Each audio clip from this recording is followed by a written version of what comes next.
Hi cuties, రాజమండ్రిలో ఇంకో best place చూపిస్తాను, వచ్చేయండి. ఇదే కడియపు లంక. దీన్ని ఫ్లవర్ మార్కెట్ అంటారండి. చాలా బ్యూటిఫుల్గా ఉంటుంది. సో మేమైతే మా బావ పెళ్ళికి వెళ్ళాం కదా, పువ్వులు తెచ్చుకోవడానికి వెళ్దాము. జస్ట్ మీకు హింట్ ఇస్తున్నానండి. లైక్ పువ్వులు అమ్ముతారు కదా, అంటే అందరూ అని చెప్పను, కొందరు ఇలా కొన్ని ఏర్పాటేసిన పువ్వులు, నలిగిపోయిన పువ్వులు, ముందు రోజు పువ్వులు ఉంటాయి. వాటిని ఇలా వాళ్ళ సంచిలో పట్టుకెళ్ళి మనకి 10 రూపీస్ చొప్పున అమ్ముతారు. సో బీ అలర్ట్, చూసుకుని కొనుక్కోండి.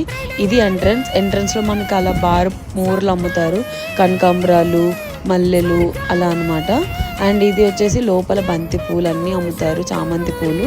మనం అడిగి కొనుక్కోవాలి, రేటు తగ్గుతారు, బార్గెన్ చేయొచ్చు. మా పాప అయితే చాలా బాగా ఎంజాయ్ చేసింది అనమాట. సో ఇది కడియం లంక. దీంట్లో పువ్వులు అన్నీ ఉంటాయి, మాలలు, మనకి రకరకాల గులాబీలు కూడా ఉంటాయి. రాజమండ్రిలో ఉన్న వాళ్ళకైతే ఖచ్చితంగా ఈ ప్లేస్ తెలుస్తుంది. ఎవరెవరు కడియం నుంచి చూస్తున్నారో కామెంట్ చేసేయండి. Do follow for more videos. Bye bye.